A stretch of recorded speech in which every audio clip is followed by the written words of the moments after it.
is OverDrive with Hayes, Noodles, and the O-Dog on TSN 1050.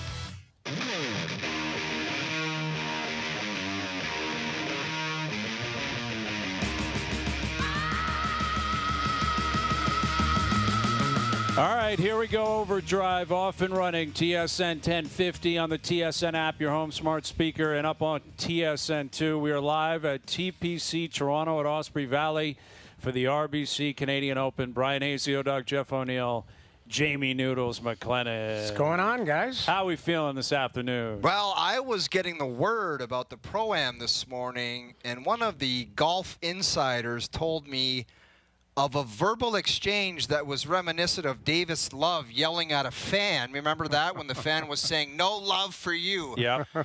With Brian Hayes yelling at, of all people, the grappler. Did you yell at the grappler during the Pro-Am? I was yelling at the grappler. Is he wandering around in the fairway? Yes. He wanders around. The guy's 7'3". Dude, how is he between the ropes? He's just motoring around, totally aloof to everything. You're right. He's 8 feet tall, too. 8 feet tall, just walking around as and if the he's president of Golf Canada is trying to hit a shot, and the grappler is standing in his way. That was a big part of it. So the host today, our friend Lawrence Applebaum, he's trying to get out of some danger. He's in a bit of a precarious position on the course.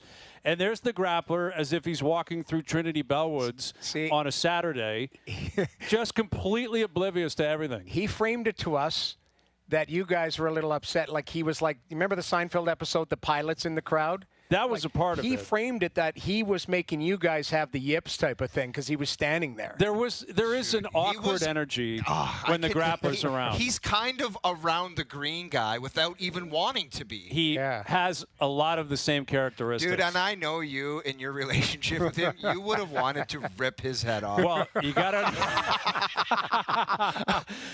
understand. I actually bombed a drive on this particular hole. It was on 16 or 17, so I'm actually further up the fairway, and other guys are coming through. We're playing with David Lipsky, an awesome guy, LA guy, big Kings fan. His dad's been a ticket holder down there for like 35 years. Nice. And he's trying to get ready to hit. He's preparing for the tournament. Lawrence, the CEO of Golf Canada, is just trying to move along with his golf ball. Yeah. And there's the grappler when I didn't know he was going to be here. That's another part of it.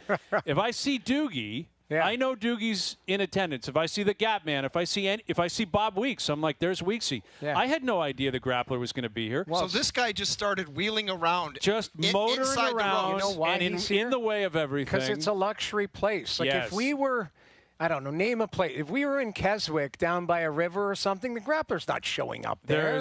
I know his routine. He came in, he took 6 Gatorade, 3 TaylorMade hats, couple of shirts, and he is probably walking through the clubhouse right now getting himself a wedge. Hey, I'm Keith Bauer. How are you? I run TSN.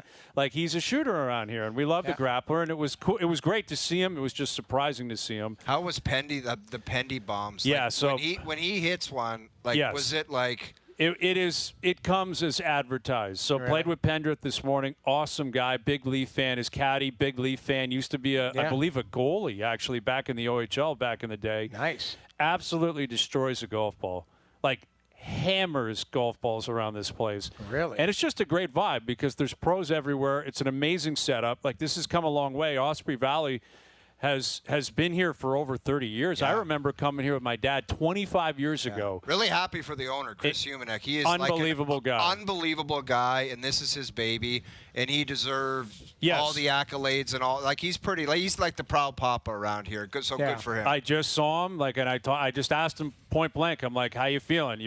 You happy? Are you proud of yourself? Like, 'cause this is pretty amazing." And he said, "Yeah, pretty proud right now. Like, feeling pretty good because the PGA Tour is up here." Best players in the world, man. Best players in the world. It's an incredible field. McIlroy's cruising around, Shane Lowry, Ludwig Oberg, all the Canadians are here. There's great energy. The weather was beautiful today. Yeah, little hot. Like, it's actually like muggy here. Yes, it was muggy. Yeah. It was very muggy, and I need to clarify a couple of things. I have a few things I have to get into from. One thing I did that the second I did it, I thought to myself, I had no right to pull that move off. I pulled off a hero move. I'll run it by you guys in just a moment. You guys can tell me how you feel about it, although I know what your reaction is going to be. Yeah.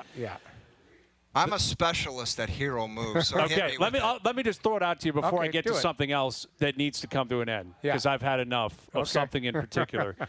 So when the pros are walking around, there's a lot of kids out here, right? And kids are always like, can you sign something? Can I get a ball? Can I get a tee? Can I get a glove? So Pendrith is, hey, here's a ball, here's a ball. I had a scuff mark on a ball. Yeah. And I'm walking off. I know what you're going to say, man. The kid didn't want your ball. And I threw the ball, and the kid was like, why are you throwing the ball at me? And it kind of dropped, and then I was like, I got to go. You go pick it up? No, I took off because I was like, I just have to leave because that kid's like, why are you throwing a goal? Who the hell do you think you are? Dad, this guy just threw a ball at me. To throw a golf ball at me. You're a 10 handicap. I don't want your golf ball. And I thought it was like, wow, what a cool, hey, kid, how are you? Like, here I am, like in a Coke commercial, like, hey, there you go, kid. And the kid literally went, oh my God. I don't want that. So he watched the ball hit him and just drop to the ground, and then that was the end of the exchange? And then I left because I was like, you asked the question, do you stop and grab it? Not a chance in hell, man. I just kept motoring and pretended like it didn't happen. You pretended it slipped out of your hand. So, hey, sorry, I dropped my ball. But I thought I was pulling off a cool move, and then I realized I'm not on tour. Like, no one's here to watch me slash it around TPC Toronto. I love that. But I will say this, played with Taylor Pendrith this morning. He comes up to me 3-4 holes in, he goes, I heard the O-Dog shot 64. And I looked at him. I said, don't start. I'm not doing this with you. Dude, thank you for saying that. Dude, that made my day. A tour player. A tour player is aware that I set the standard. I had convos with RBC, Lawrence Applebaum, and they said, you got to post something to make these guys chase. It was incredible, the amount of people asking me about this guy's round. Like, absolutely incredible. Here's what I would say, though. I thought you were going to say, no, it wasn't a 64. It's a 62. Oh, I corrected both ways over the course of the day. I went 62. I went 66. Another guy comes up to me and goes, hey, did you hear? Oh, shot 64. And I go, yes, I'm aware he shot 64. Well aware of it, yes. Yeah, he shot 64. Did you hear about that? I'm like, yes. So was Pendy the only tour pro that asked about it? Pendy, surprisingly, was the only player, although I believe Mac Hughes brought it up yesterday, did he not? I thought Mac brought that up when he was on with us, but David Lipsky, I think, has bigger fish to fry than worry about what you shot out here last week. See, but Mac Hughes actually shot you down because you were like, hey, when you go up on 15, you got to keep an eye. And he was like, I'm good. Thank you for your service. You were giving him advice. Please shut your yap. I think you just got to keep it below the hole, boys. And if any of these guys, I'll buy Rory McIlroy a Guinness tomorrow night after the show if he tops my 64. Oh, that's what we need. We need the O-Dog. Basically, the bar is set. The meter's set. Who's going to break 64 tomorrow and throughout the weekend? But a lot of buzz out there, a lot of people asking, including Pendrith. That is a true story. Said, I heard he shot 64. How's he playing? I said, got to be honest, he's playing pretty well. But you hear McIlroy. Of course, Keith Pelly was out here playing with him today. Yeah. And I always wonder about this. That was the Brad Marchand troll. Yes. He brings the Leaf jersey out, which I understand and appreciate. And Pelly would know McIlroy well from when he ran the European Tour. Yeah. I noticed, no Raptor jersey came out, no Toronto FC, no Argos. There's other teams under the window and the umbrella of Maple Leaf Sports and Entertainment. But there he is up on TSN2 and up on YouTube Live. We're at number 25. And I believe we have the clip of McIlroy being asked about, getting the Leaf jersey and how he responded. This is what Rory McIlroy had to say about that earlier this morning. You, with that jersey, could perhaps end the 8-year drought and the Leafs winning the Cup. If the Leafs end up winning the Cup, it's going to be nothing to do with me. It's going to be all them. But I hope they do it.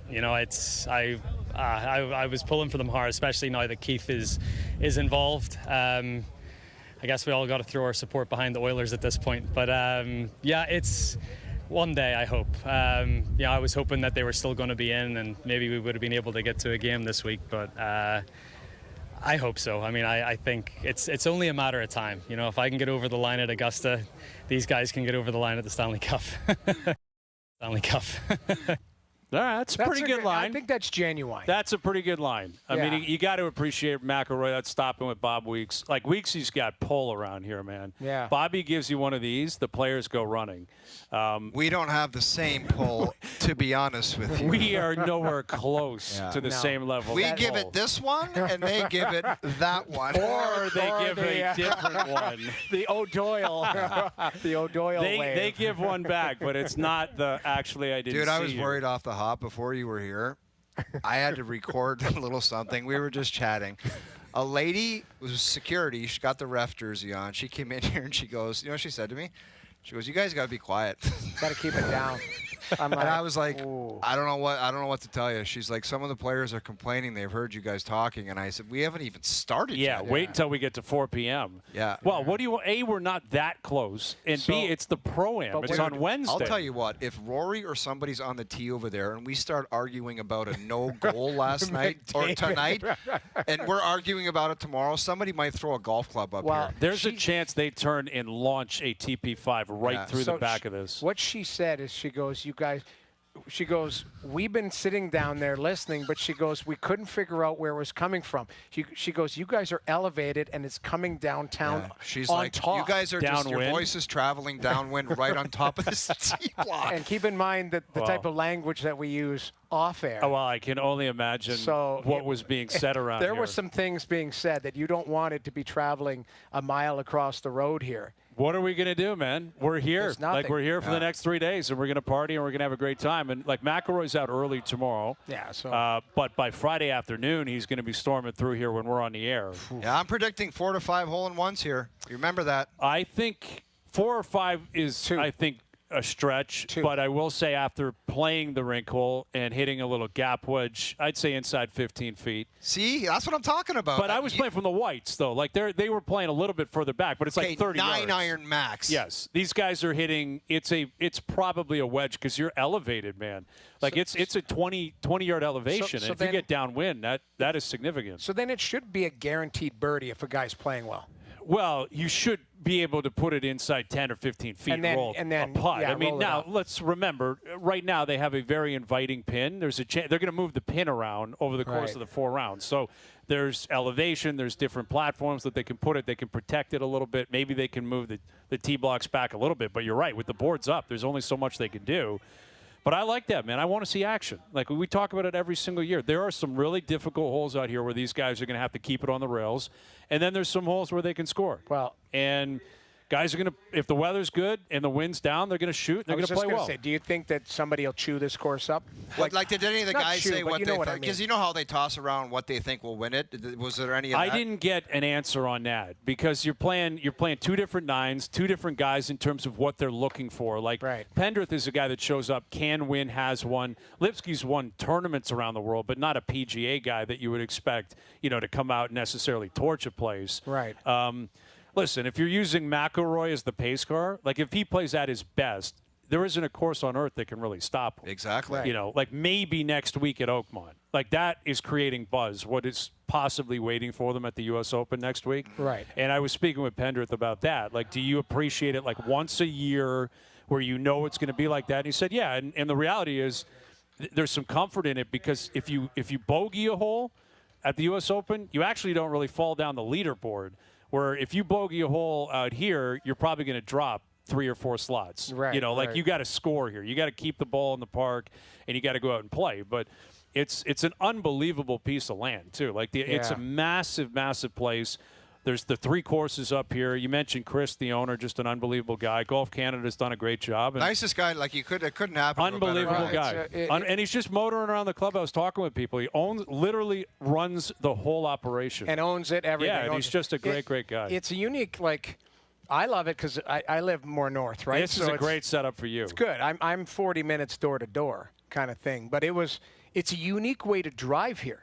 Like, it's not off a highway, right? You got to go. You're up here, man. You're up here. Yep. Like what do they term it? Is it Alton or Caledon or what? Like, what would it be in that? Caledon. It's like outside. It's like between Erin and Orangeville. Yeah. It is out here, but it's worth the drive because it's such a great place.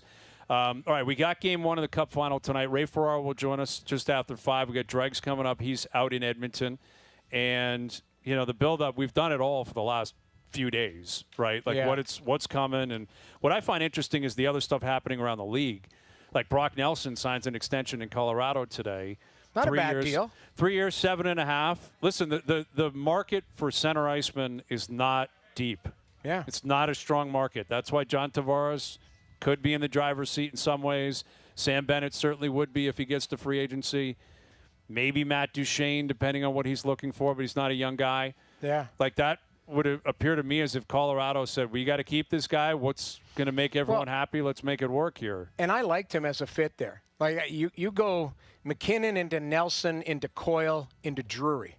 It's not a bad. Like Very good top four. That's a nice looking 4 lines down the middle.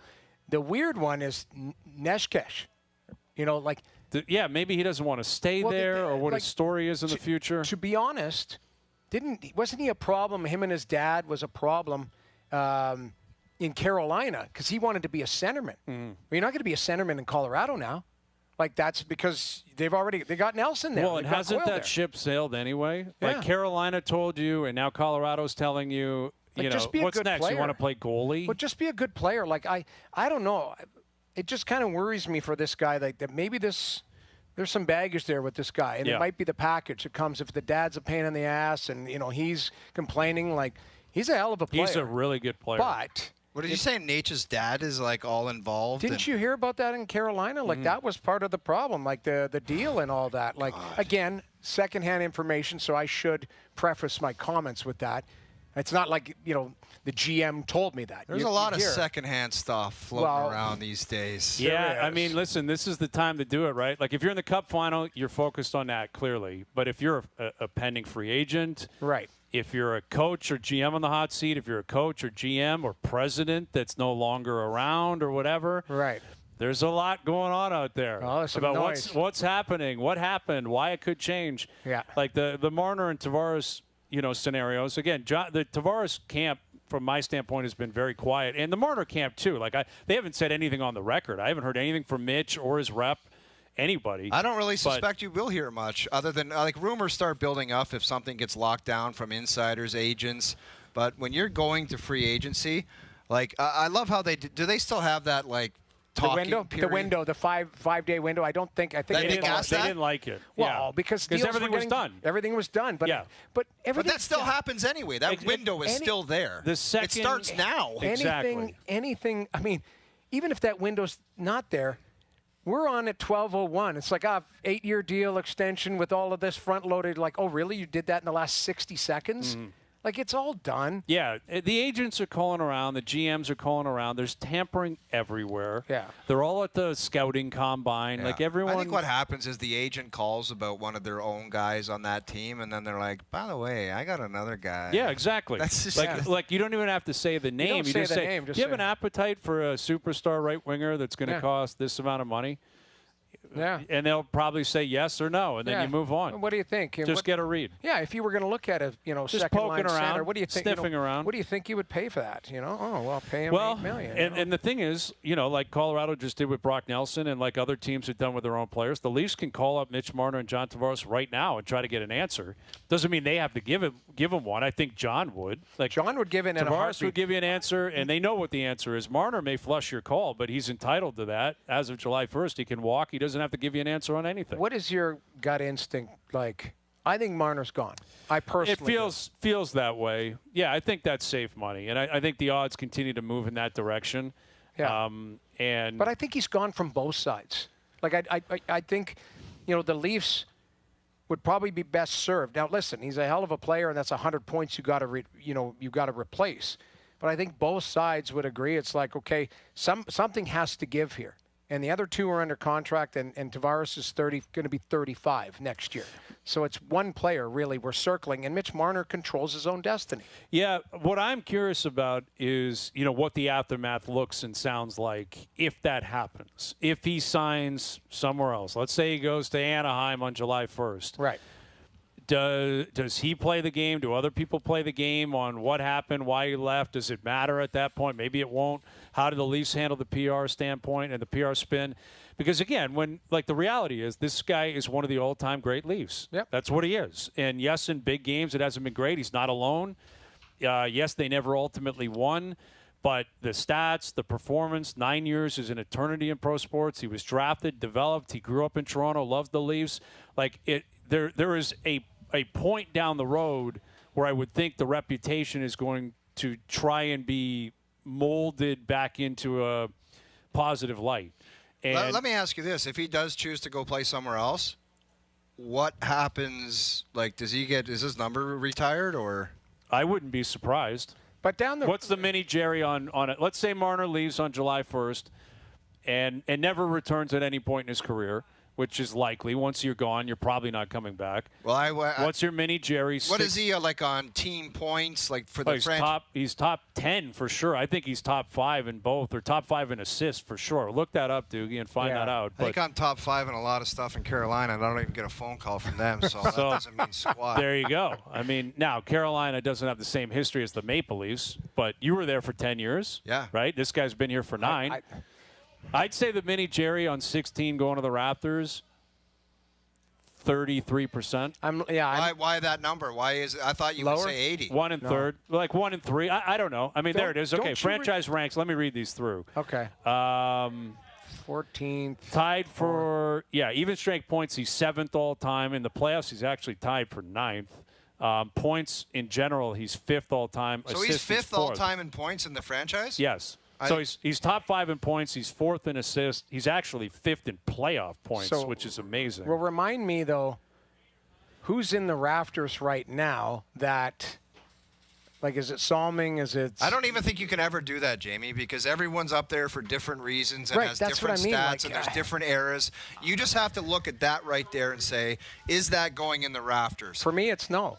I'll tell you why. Because he's a great player, but I know, but if you're top 5 in points, isn't that a yes? So top 5 for a lot it would be a yes. Are the 4 ahead of him in the rafters? Well, yes. I mean, without knowing Sundin, Sittler, and I'm guessing it's Salming, maybe Matthews. I think might be in the top 5. Matthews obviously isn't up there. He's going to go up. Right. What if Matthews got traded on July 1st? Is 34 going up? There's a lot of hardware attached to him. I hear you. That's the difference. There's hard. I'm saying yes to both of them. Where do you draw the line? What about 88? Well, 88's still here. Oh no, I understand. I feel like that's a lock. If Willie's here for another 7 years, and plays 18 years as a Maple Leaf, he's going to own every single record. Yes. It's a lock. He's going up. Yes. I think he gets a statue on Legends Row. Well, I think does there have to be team success? And another thing with Marner is, does the exit have anything to do with that? That's what I'm asking. Because let's be honest, when he left, they were booing him every time he touched the puck that last game. And I know that's just kind of one isolated five-minute stretch of hockey, but that's an awkward exit. The boos were. It was the whole team, but when he touched the puck, I know, booed. But when he touched the puck, they gave it to him. That's a fact, right or wrong. This is not an opinion. It's factual information coming across the airwaves.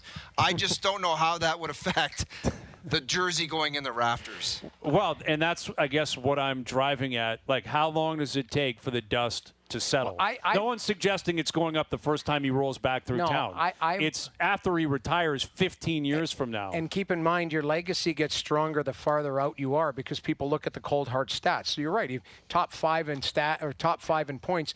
If he stays there for years, people will go, why aren't we celebrating him? I think there is an opportunity. I also believe if he leaves, at some point in his career, he will come back. I don't know why.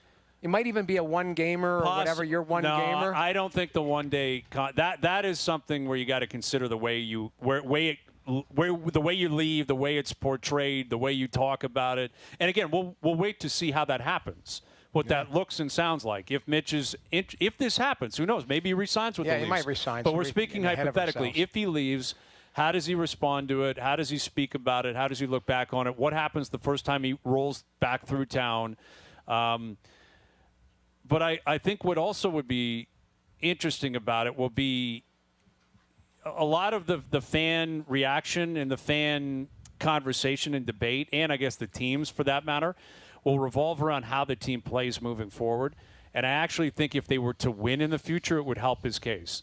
Because I think it would be a Vince Carter-like scenario where if they don't ever win a Stanley Cup and in 15 years he retires or whatever, and people here are still so jaded and angry and bitter, I don't think it helps. Or if he goes and wins somewhere else. Even that. But I think it's more about Toronto. Like, again, when the Raptors won in 19, that was therapeutic for a lot of Raptor fans. A lot of them said, who cares about the past? Bring Vince back. Hey, Alonzo Mourning, come on up. Like, it was like, who cares about how bad it was? Right. This team won. We got to experience it. Everything's all good. I think the same thing would apply with Marner, where if they were to win even without him, it would help his cause in the future for people to just settle their nerves and settle their reaction in terms of looking back on his career. It could have gone a lot different, let's be honest. Like, Mitch was a fantastic player. You just saw the stats right there. They speak for themselves. It could have been a lot different, how the contracts went, just his media management. But the biggest thing is the winning. Yeah. The winning didn't happen, and that's how that, like, you could talk about a lot of these guys, like the end of the line when we're looking back on this and talking about it, it would be so much different if there was winning involved. And like, all of them get statues, all of them jerseys. And to his point, though, it would be false of us and false of everybody to go, he's the reason. Everybody's culpable. Well, exactly. That's the one thing that has to be pointed out here. Mitch Marner was not the problem. Like, there's everybody as a group didn't get over that hump. Yep. As that group. He's a fantastic player. I could see him being retired. It just depends on, again, I'm looking at it, what's the threshold? Like, I just don't know what that threshold is. Listen, there's a lot, unfortunately, with this organization, there's a lot of great players that never won. But their numbers are up there and they're on Legends Row. Here's the other thing, too. If he ends up being a Hall of Famer, he might go and win a gold medal next year and on another, another team, I don't know how that type of stuff matters for the Maple Leafs necessarily in terms of the way they feel about it, but I hear you. I mean, it's all possible in the future. How many years did Sundin play here? 13? Yeah, he got here 94 and then left in 08, 09. Yeah, so longer. Yeah, and he owns all the stats. Like, Matt's is number one in every category. Yeah. All right, Scott Laughton's coming up. What are we doing here with Laughton? Like, are we just basically getting him to break down every single shot? No, I want you guys, because I don't know Scott that well, I want you guys to find the truth. We are about factual, bringing out facts and talking facts, okay? Yeah. And I want you to find the facts and what's real and what's not, because you've heard a lot of stories. You've heard stupidity. You've heard Carlos cross-eyed math breakdown. You've heard Duthie talking trash. The guy that kept my score and is an honest and a man of integrity, he'll talk next. Okay. I want to ask him one question. At any point during your round, did he lose sight of you? Patrick Reed. Okay, we'll get to the bottom of everything. No, it's all coming to everything. You can ask him about the noise over there behind the tree. Everything. Oh, okay, we will. Race coming up. Jerry's percentages coming up a little bit later this afternoon. We're live at TPC Toronto Osprey Valley for the RBC Canadian Open. OverDrive continues. TSN 1050 and on TSN 2.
OverDrive with Hayes, Noodles, and the O-Dog.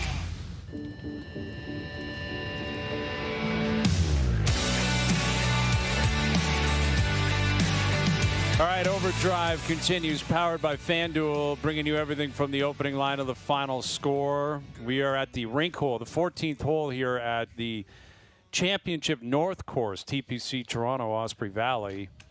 And I was out there playing today. I played this course a few times. Beautiful course. Yeah? I saw PGA professionals out there really playing well, playing very well. Maybe good enough to shoot 65. Whoa. But I didn't see anyone with action like 64. Or 62 or 62 or 63 or whatever the number happens to be. With an X on the card. Like, I don't know what was going on there. There was Guys, a lot of funny business. If you say that there week. was an X on the card one more time, I what will Duffy forearm shiver both of you. There was no X. Duffy showed it to me. How does Duffy have that? Yeah. Okay. Like, I don't know how Duffy has access to Scott Lawton's scorecard, but he evidently found it. And you were out here playing with Carlo Koliakovo, the mathematician, your lawyer, Yes. right? Your lawyer. Fingers. Counting with his fingers and his toes. It's a par 72. Par 72. That means I know you shot 64. Yeah. And Steven Lorenz and our next guest. Yeah. And you're telling me our next guest is a man of integrity. Yeah. And kept my score. And kept your score in particular. Here is Scott Lawton of the Toronto Maple Leafs. All right, Scott, hey, go ahead, man. Great to hear from you. Thank you for doing this. I'm sure this is what you had planned on a Wednesday afternoon. But the floor is yours. Can you corroborate that this guy, Jeff O'Neill, shot 64 last Thursday? Yes, he had a 64. It was honestly the most impressive thing I've seen on the course, and that's it was cool to watch. But I kept score of everyone's score, so I had me, Stevie, Coco, and O-Dog. O-Dog had 7 birdies.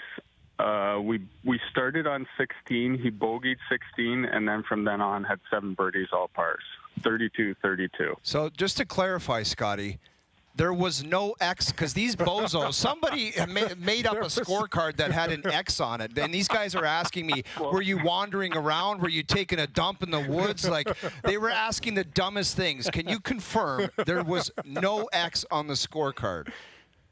Well, there was one dump in the woods, but it wasn't the X on the scorecard. It was, but we had scorekeepers keeping our score, but we had 3 throughout the day, and they wouldn't come on the green. So all those scorecards are wrong. Like, I kept our score like we were playing a match. Okay. Okay. What about that dump in the woods? Yeah. What happened? Well, we were both taking a leak, and I absolutely, like, just there was problems, and it was on a mic, and I told Scott, we have to get that video, Scotty, and go for lunch and watch that, or just to hear that, because it was something. Well, we had a dinner after, and O was right out of there, right to the showers. No dinner, just straight to the showers. His pants were in the garbage on the way there. Oh, yeah. Wardrobe change. 64 and a new pair of shorts. So do you guys understand now that you now understand? Sure. It was legit. I've got one question for Scotty. At any point, did you lose track of him? Like, Patrick Reed likes to kind of disappear into the woods and all of that. At any point, did you not lay eyes on the O-Dog and potentially maybe a ball slides out of the pocket or whatever? Like, any nonsense at all, or would you? I got to tell you, Jamie, and Scotty, you can confirm it. I was in the rough once. Really? Once. And that was on the second hole. I never saw the rough. I was dead nut center every hole. That was Scotty, tell him. That was to take a dump. That was on purpose.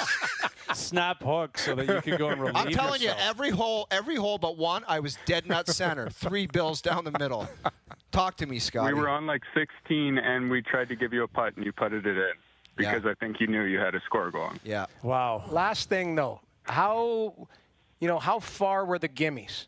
See, that's important because I know you've trumped it before with the old 6-footer grab, and you're telling me I have never done a 6-foot grab. I've seen you scoop a 6-footer and say I'll take a par on that. My head almost snapped off because I was like, dude, that's 6 feet down the ice. Dude, I would never play a match against you. It wasn't a match necessarily. This was back in the day. Okay, Scott, you answered that. What was the friendship zone was what? 2 feet, 2.5, 3 feet? What are we dealing with here? It was smaller than I usually play, for sure. Okay. All right. We weren't giving each other much. Well, competitive guys out there competing. So there you go. Scott Lawton, man, you're saving this guy because he has taken a lot of heat over the last week. Exactly. It's amazing whatever person did that stupid scorecard. And it wasn't good. No, it was inflammatory stuff. I mean, I wasn't doing it personally. So but there was a scorecard floating around, and an award winner showed it to me. That's James. Oh, I saw it too. Saw the card, and there was an X on there, and Coco had like a 5 on a 4 or something, and it was written down as a birdie, and I was like, I know math. I'm like, that doesn't make sense. And then Duthie goes, well, he goes, there's a problem there with the math. And I was like, okay, we better investigate this. So, well, we went right to the source. Yeah, right to the source. Right to the source. There you go.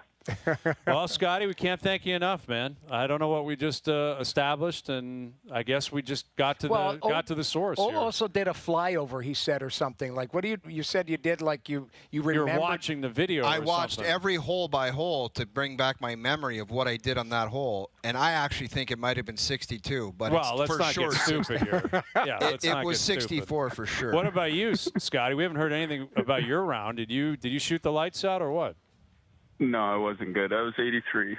Okay, that's not Still bad. a very good course. That's very quality from this place. And I was in the rough 8. Yeah.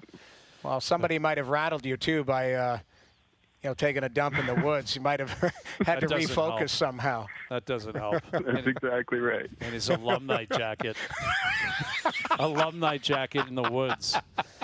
All right, Scotty, who do you like in the Cup Final? All right, guys. Do you give us a quick take on Edmonton, Florida? You got one read on it, one way or the other, or what? No, I got no read for you guys. Sorry. No, I know. There's no read. We don't either. That's why we get to the games tonight. Yeah. All right, man. Thank you for doing this. Appreciate it. Have a good night. There he is, Scott Lawton. Man of integrity. Yes. I'm glad. I feel like, when you just get something off your chest and you just feel free.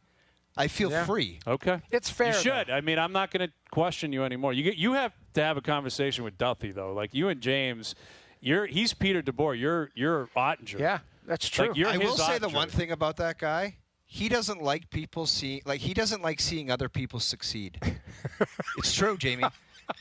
He likes to take home the hardware, but if somebody does something good like what I did in golf, he'll try to tear it down. He'll make up a fake scorecard, and he'll say, oh, look at this, that wasn't that.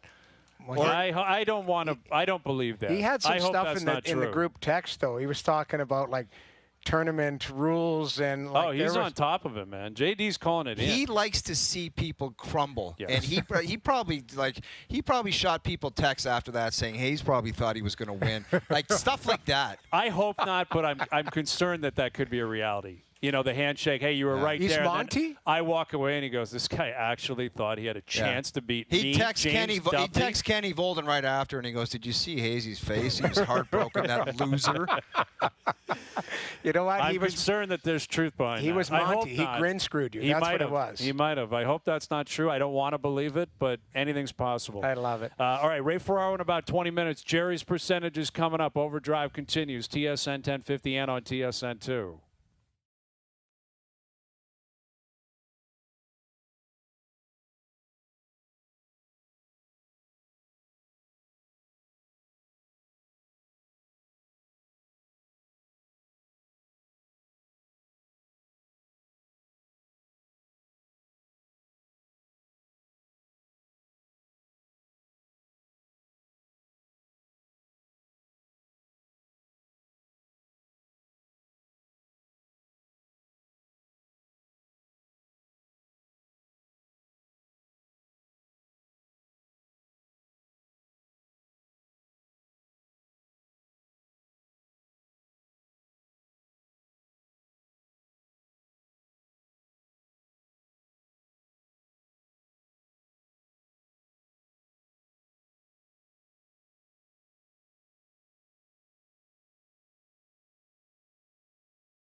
Now, back to OverDrive with Hayes, Noodles, and the O-Dog.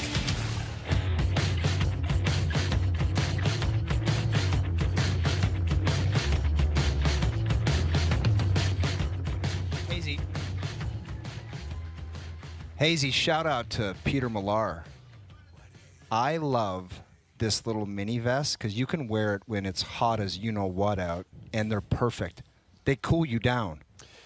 They actually do. We're both wearing one right now. The Peter Millar vest, it's perfect because it's so hot out. And it still dials everything in. How does It's it stylish. cool you down? I don't know, but it does. It's a great question, Noodles. I don't know. But it works in terms of like the fan. We got fans like pumping in here, which is a strong request, and it's mandatory because it's so hot today, and it's going to be, I think, even warmer tomorrow, maybe the next day. But I'm with you, dude. Looking good, feeling good. Peter Millar, head to toe.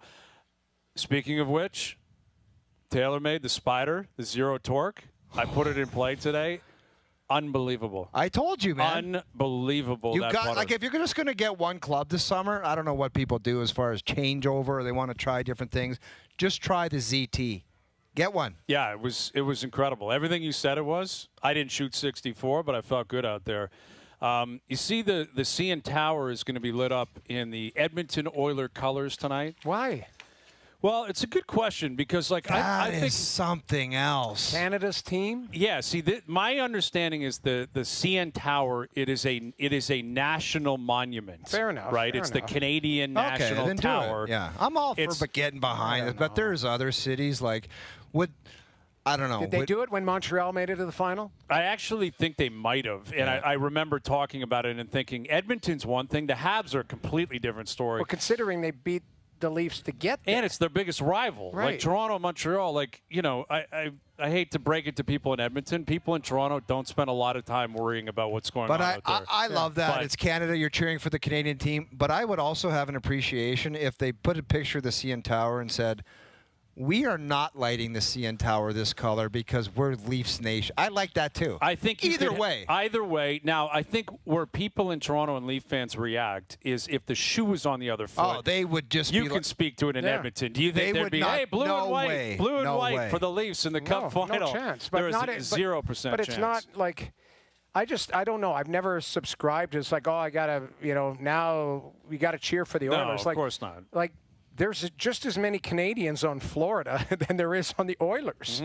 Mm-hmm. That's the unique part. I don't know the numbers. I mean, somebody's going to be like, no, there's not. There's only 8 there and 9 here. But you know what I mean? Like, I don't know. I think it's a weird thing. I think I understand it's a respect thing and good on whoever controls Civic pride. that. I don't know if Civic pride. I don't know. Who controls that? It's not the mayor. Honestly, well, no, well, maybe. I mean, knowing her, that's probably what she's doing with her time is figuring out. Dancing around. I saw her yesterday. She's who knows. Figuring out what color we're going to make the CN Tower. But, yeah, I don't know. I don't know exactly who runs the operation in terms of the CN Tower, and I've always thought of it as a Toronto monument. But, again, I'm a Toronto guy. Like, I don't look at the CN Tower as something that represents the whole country.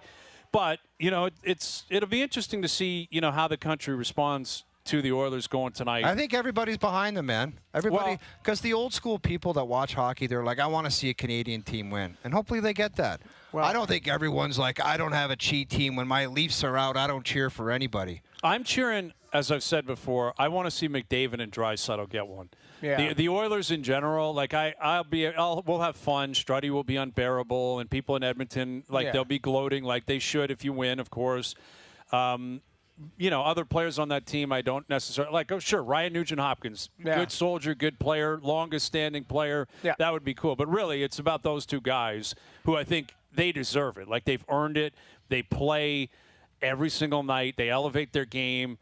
Like, Draisaitl, like, McDavid's a different beast because we've been aware of him forever. He's Canadian. He's so good. He's generational. He's trending towards being the greatest player of all time or in that conversation. Draisaitl is not.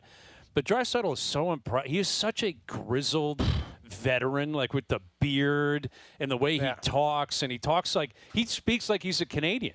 He speaks like he's from St. Albert. Well, he is. I mean, playing in the Western Hockey League, like, he has property, I believe, out east here. Like, he is a Canadian. He's like a Canadian. He is. And, if you know the German players, the only two I know Olaf Kolzig from back in the day, but if you look at Tim Stützle, who I've spent a lot of time around, and Draisaitl, like, they come with a little, there's not a lot of ego there.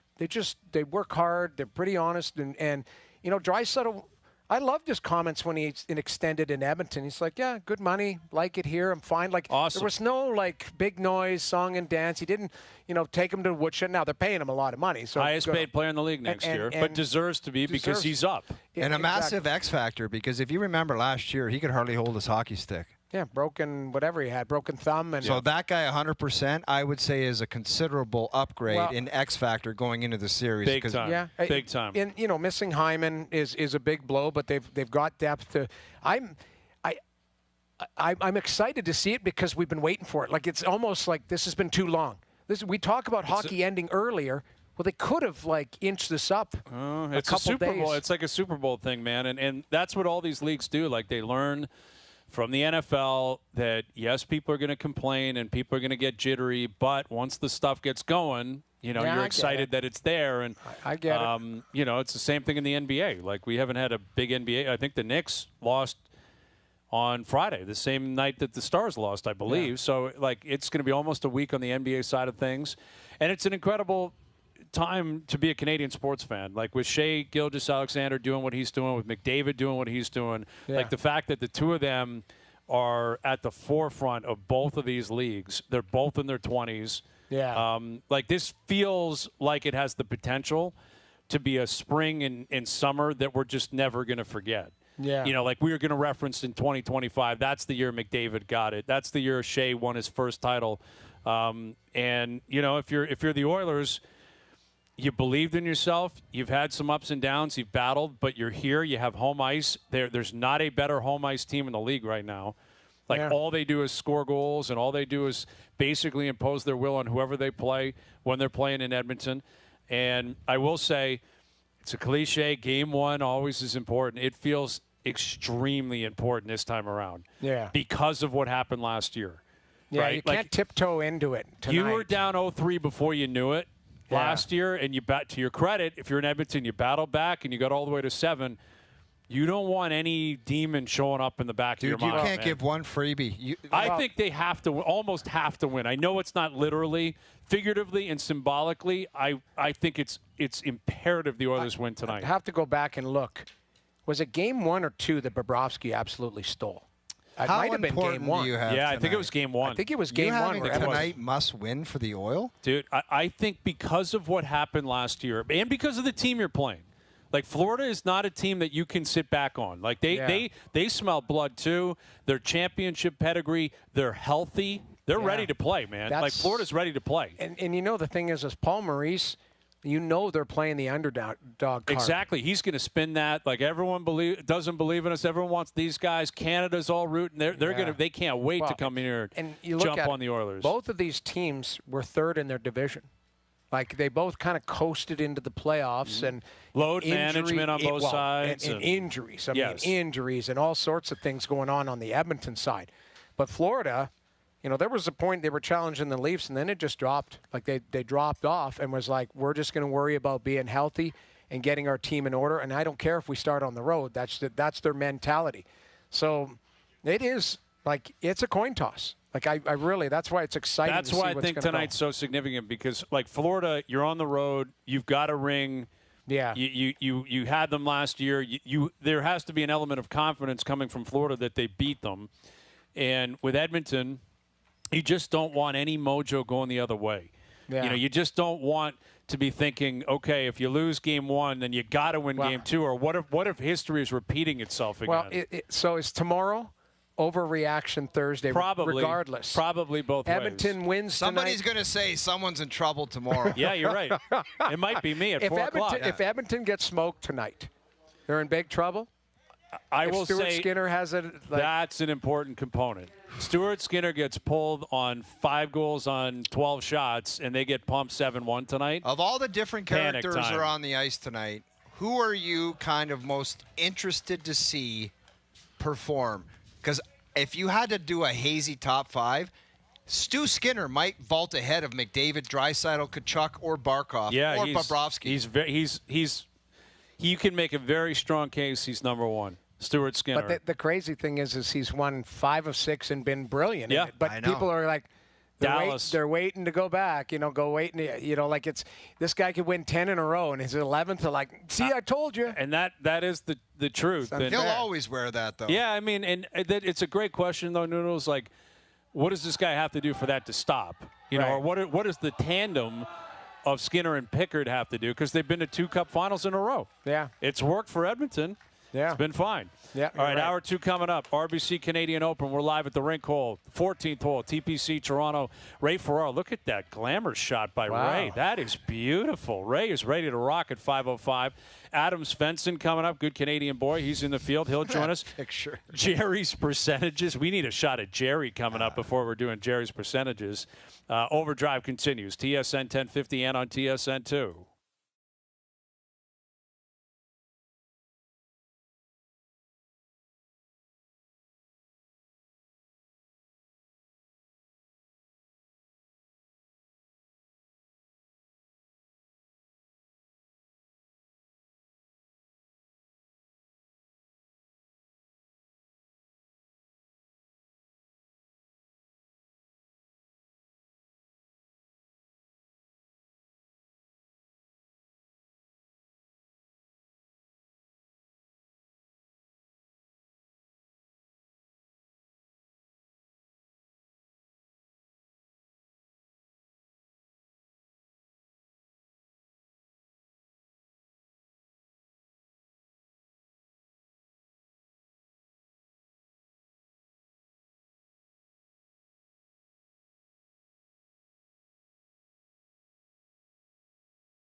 This is OverDrive with Hayes, Noodles, and the O-Dog on TSN 1050.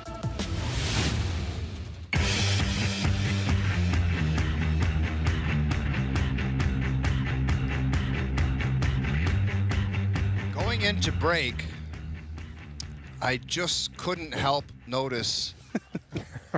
I thought there was going to be a guy with a deep voice that said, "We are here to remember Raymond." Because that pick looks like it should sit on a grubby chest in a funeral home, and that something happened. I know. It is like a weird picture. Incredible it's because picture, of the graphic. darkness around it, and I was like, something happened to Ray. God damn. It's on the mantle. It looks like it's on a mantle. Right when you walk in. Yeah. Beloved son, husband, brother, friend, that pick colleague. with his driver beside it. He was a great golfer and a great man. Yeah, we love donate Ray. to the charity. We love Ray, but we're happy to announce that Ray's okay. He's going to join us in 5 minutes. He's alive. Yeah, Ray's alive, and Ray's coming up in 5 minutes to talk about the Cup Final and get his take on what else is going on around the league. Yeah, we're starting to see some coaching vacancies get filled. There's a new head coach down in Pittsburgh. Now, I know the name, but I don't know much of the history of him. Rangers, I guess he worked with the Rangers for a while. Well, Nashville. He came from Dan Nashville. Muse in Nashville, and Dude, he's a younger guy. He's 42 years old. I just got to say, you're telling me you fired Sullivan and that you're bringing in this guy? I don't know. I'm not trying to be rude, but when you walk into a locker room, there's a head coaching vibe. I don't know if this guy's going to have the chops to do this job. You know what it says to me, though? I'm the other way. It says to me that Kyle is going to break the band up, and that's your young, progressive coach. And to me, that's the start of the rebuild. What does a young, progressive coach even mean? What it means is it's not recycling somebody else in the league. They are not at a spot. They are not at a spot where they are going to bring in I'll tell you later, where they are going to bring in like a veteran guy to get them over the hump. To me, this is the other way. This is where it's, hey, we're not waving the white flag, but we are not going to be a playoff team. So we're going to bring a young guy, and we're going to rebuild. But, Jamie, that's part of my point. When you got a team that's a mess like the Pittsburgh Penguins, and they've got a superstar, aging superstars, and they're no good. They've got a guy that doesn't want to play in the back end that makes a ton of money. They don't have a guy that can stop a puck. What the hell's a young progressive coach going to do with that? Tell me. But I think it's my point is it's scheduling. Like, to me, it's signaling we're heading in a different direction here. And you know what my thought is on this? This is the Chris Knobloch effect, where we had the same reaction when Chris Knobloch got hired. Well, you're right. When he got hired, I was like, sorry, this guy's going to step in and push the Edmonton Oilers over the top. He's quiet. He's very composed. He came from, junior, then the American Hockey League, not a guy with NHL head coaching experience. He was labeled by myself and others, well, it's McDavid's junior coach. Yep. This is about making sure 97 signs a long-term extension. Knobloch has shut everybody up. Yep. Now, the difference is this Pittsburgh team is not the Edmonton Oilers team that Knobloch took over 2 years ago. Yeah, this isn't Crosby's midget coach. No, or, exactly. Coach from June. The reality is it doesn't matter who's coaching. They're not winning. They're not close to winning. They're not close to being competitive. If anything, I wouldn't be surprised if Pittsburgh is going to take a step or two back, and I think that's what you're speaking to, Noodles. Right. Is they're going to basically have to wait this out and flush guys out and be building for 2 or 3 years down the road. And this is like a Darko Rajokovic type of hiring. Right. Guy you like, progressive guy, assistant, waiting for his opportunity. Give him 2 or 3 years to build, and then when they turn the corner, it should be all good. The Jays coach there, Charlie Bongos. Charlie Montoyo. Yes. Now, Charlie didn't get to the end of the line. Right. By the time they started turning things around, they gave him the heave-ho. Again, we're disrespecting Muse in a situation. He might be a lot like Chris Knobloch. I think that's we should a big give part him of it. the respect of that. My point is I think it's signaling that they might be heading in a different direction. That's where the start of that is, okay, we're going to do a younger coach, not a recycled guy. Now let's see what Sid wants to do. Yeah. Let's see what Gino wants to do. And if these guys are playing their contracts out, or we might have we might have all hell break loose this summer. Can you imagine somebody on that team puts their hands up and said, if you can find a spot for me, go. I think outside of Sid, they would love that. Like, but then where does that leave Sid? Well, he's in trouble. He's not winning anything down there. No, it's not going to happen. Not even qualifying for the playoffs. No, and Sid knows that. Like, Sidney Crosby's not a dummy. He knows what's around him. He's a competitive guy. But he's got the Olympics next year. Yes, and he will continue to perform, and he'll make sure he's in shape, and he'll be there, and he's going to play a prominent role in that. Right. But I would guess if Evgeny Malkin called up Dubas and said, I want to change the scenery, Dubas would be like, perfect. Yeah. Thank you. Yeah. Chris Letang. Who else? Carlson. And then you know what he'd probably spin it back on is, can you help me try to find you a place to play? Yeah. Because who wants Erik Karlsson right now? Who's dying for Evgeny Malkin at his age and with the injuries and all that? There is a lot. I mean, there are teams that would take it. It's just a matter of these guys would go. That's really the. Keep in mind the cap is going up. Not everyone's, spent to the cap. You're looking at teams that. You don't think Chicago would put their hand up and go, geez, I'll take Malkin? I'd take Erik Karlsson. Like, they need talent. They need better players there. So, I think there would be guys that would have or teams that would have an appetite for those players. It's just, what do they want to do? I think Kyle Dubas has to, fly to see these guys this summer and go, are you going to play this contract out with us, or are we going to be able to move you? I think you got to go a different route. You got to say, look, you guys are legacy players, but you either go or we're making you go. That's the only way to go about it. There's no comfortable way to let that ride out. You got to say we're making you. You either do it or we're going to pull the waiver stuff and all that other nonsense. That was Chris Drury, what you just said. Like, if you guys just think you're going to wheel around here and make this miserable for everyone, we're going to make it miserable on our own terms. Sorry, it's ugly. It's bad business, but we have no choice. Thing is, Kyle Dubas has no history of doing that. Like, his first job in the National Hockey League, all he did was cater to star players and give them whatever they want. Why would he start being the mean cop? Yeah. Now, I don't see that in his persona. Maybe through experience, he's like, okay, first time around, it didn't pan out the way I wanted to. I better do it this way. That's why, again, he's, 2 years in? Signed a 7-year deal. Yeah. So I think the reason why it was he wanted long term. The first couple of years, they're going to go all in on and try and make the playoffs. Now they're not a playoff spot. So now, in the end, you're battling. I think it's a retool. And retool. That 7 years will creep up fast. Like, they'll be terrible for 2 or 3 more years, and then it's like, okay, what? Well, there's only 3 years left on the 7-year retool. So what are we doing here? Keep in mind, like, they're through no fault of his, and rightfully so, they went in every year because they were perennial, cup contenders. Yeah, listen, Pittsburgh. Don't get me wrong. Yeah, they don't have to explain anything. They don't have now, to. Now, Dubas didn't benefit from any of that. He inherited that. Exactly. That's my point. Like, he doesn't have a cup ring. No. That was Jim Rutherford. But don't kid yourself. He's not absolved of a lot of stuff because he brought in Karlsson. He made a lot of signings and handed out a lot of cake. He signed the goaltender. He signed Graves on defense. Yep. He signed Lars Eller. He traded for Erik Karlsson. There's a lot on his Kevin plate. Hayes. Nola Chari. Yeah, you go down the list, man. He spent a lot of money right off the bat thinking they could be competitive, and obviously it didn't work out. Yeah, but it all comes back to 87. The 87, the 87 train is, okay, what do you want to do here? Because 87 can still play. No kidding. I would beg him to want to. I would be dying for him to want to leave, for the organization to move forward. Well, unless he's just. I totally agree with that. You know what I mean? Like, unless you're just like happen. He's loyal, he wants to play with one team, and you want to watch this guy play the last couple of years, then fine, we'll do it. But other than that, it's like, why would Sid want to play there? Yeah, I get it. He loves Pitt. Listen, the Ovechkin thing. What was different was he was chasing Gretzky. There's a story to be told on Ovechkin and where he stands moving forward too. Now, maybe this is his last year anyway, and we know that the email went out accidentally, but I wouldn't be surprised at all if he's done. But now that he has caught Gretzky, now that they have all made money off that, and now that's it. He's not chasing anything else. Right. It's going to get awkward with Ovechkin at some point soon, too. Like Sid is pulling his weight, and Ovi is, too. Ovi had a phenomenal year. 41 goals. Totally. I'm not saying it's right now.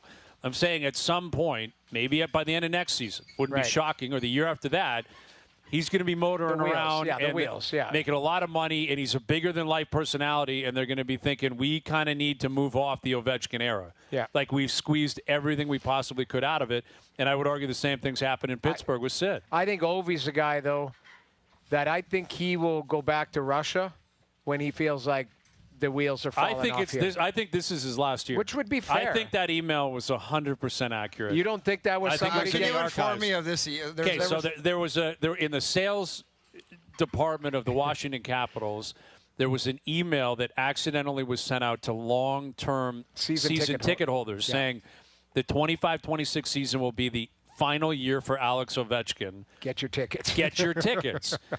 So it gets out, and then they pull it back, and they had to issue a statement saying nothing's been determined, fake news, but it's not fake news. Why would they turn it back? Because they want to announce this. I would think they want to make money off it. Right. B, maybe Ovi hasn't 100% declared one way or the other, but they're getting ready for it. And it's somebody in the marketing team, either jumping on an intern or something, going, "Hey, like, I'm gonna sell a bunch of tickets I can make here. some money Watch here." this. Yeah. Ovi's last year, folks. Sign up. Wouldn't that be hilarious if he didn't tell anybody and they're like, "Man, this kid is selling tickets like hotcakes. What a salesman!" Turns out he's been leaking that Ovi's done, and this is his basically swan song. All right, joining us now on the Maple Toyota Hotline. We're actually worried we weren't going to catch up with Ray. Well, after all of that build-up. Picture, like he's probably pissed off about the picture. That's what he might be. I thought it was a flattering pic. I think it was a great picture, and it's got the 14th hole, the rink hole here at RBC Canadian Open. There it is. He looks phenomenal. Here's Ray Ferraro. What's happening, loved Ray? hockey. Okay, you boneheads. I just got off the golf course, so I haven't seen anything. I will be offended later. No. Ray, you actually look really good in this pic, but there's something about the coloring around your head. I'll have to get Doogie or somebody to send you the actual pic. It looks like a pick that sits on top of a casket, and there's a 4-iron, your favorite club beside it, with an urn or something. And I was like, damn, this can't be. You know, that when you said that about the urn, it reminded me like the new Happy Gilmore's coming out. Yep. When Chubbs Peterson died, and they just at the funeral, and they had him on the casket. That's what I'm thinking here. Now, I've not talked to you guys since O had that 64 or 5 or 6, whatever it really officially Here we was. go. Here we go. This Ray, guy. there's some people, we've determined on this show that people like Hayes and little Jimmy, they like to tear people down, and they don't like seeing people succeed. Because they went as far as to make up fake scorecards, and they were Noodles asked me today. He asked Scott Lawton if he ever saw me wandering around the woods. Patrick Reed, ball falling out of his pocket. And Scotty Lawton set them all straight. He said he was 32. I'm not a Carlo type mathematician, but that's 64. Yeah. That is an amazing round, and I didn't know that about Hayes. I know Duffy. I see this with Duffy. Yeah, he doesn't like seeing people do great things. I was not tearing you down. I was trying to get to the truth. Yeah, we're just looking. And you for couldn't handle the truth, and some all other of a sudden people you're couldn't. an investigative reporter. I felt like a W5 reporter. I got to be honest too, Ray. Like, I was sitting with Duffy the other night, and he pulls up on his phone, and he goes, look at, he shot a 64 today. But he goes, take a look at that X. And I was like, I don't know what these mean. He goes, well, that score was was unrecorded. So he goes, that could have been a 6, and he just said, write me down for a 3. That never happened. I was in the fairway one time, and I made one bogey. You're in the rough one time. Yeah, in the rough one time. Everything else was 320 down the middle. I'm not kidding, man. Right, I understand that. Now, playing from the white tees, that has to be clarified. Black. No, Black. You weren't playing from the yes, black tees. I was. But here's the thing. Why did Noodles think of this? Why did Jimmy go right to the X could have been a 6? No kidding. Maybe he didn't look Jimmy's at one done birdie. this a few times. He didn't look at one birdie, little Jimmy. He was said, saying, look at the X. He was saying, take a look at this X. And then, so we wanted clarification. We brought on Carlo Koliakovo, and he looked like his head was going to blow off trying to do math in front of us. He looked like that meme with the guy with John the C. curly hair, Reilly. and he was like, John C. Reilly with glasses on. He's like, it was par 72, and then you hit a 5-iron on the 19th hole. Yeah. We're like, what are you talking At about? one point, we just turned his microphone off just to let him reset. He kept talking, and we started talking about the Cup Final. Oh, good. It's been a fun week. And I was out here today playing at the Pro-Am, And I had Taylor Pendrith come up to me and go, I heard O shot a 64.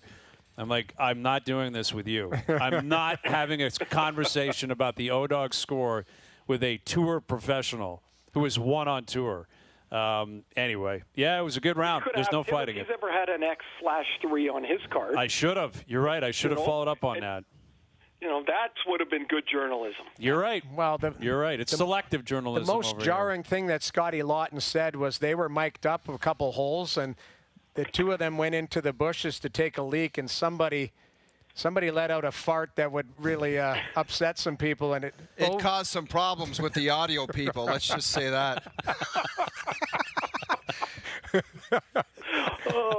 Imagine being in the truck. Guy in the truck smelt it. It came through his mic. Yeah. His headpiece melted. Just the Oh, my God. All right. Moving on, Ray. Cup final starting tonight. Oh, it's tonight, Yeah, if you can believe it. We got the Cup final tonight. We don't have the Cup final? What are you guys What are we yelling about? Someone's yelling at us. I don't know what they're yelling at us about, but we're being told to leave? Oh, we are because of the weather? Oh, really? Oh, Ray, we're live on the air. We're being told that we have to actually leave the tournament grounds right now. Is that true? Yeah. Oh, okay. Oh, there's concern. All right. We're out here early. I just thought it was that last statement. Talking about the audio part. These guys are panicking in the background. I'm like, what is going on? Is the Cup final not tonight? Yeah. Okay. No, the audio guy was pissed off that O would fart into his ear. So he's like, we're out of here. Ray, it's been great catching up with you. Yeah. It's always a blast, pal. And next time we catch up with you. I think it's 8 games. And we'll have plenty of time to talk during the series. Okay, we'll do it again down the road. Great catching up with you. There's Ray Ferraro joining us here. I guess we can't do RBC. We can't do Canadian Open picks. We can't do anything. Got to go. This guy is literally going to scissor kick us and get us out of here. All right, we're done. Stay safe, everyone. Stay safe. We're back tomorrow at 4 p.m. We'll chat then.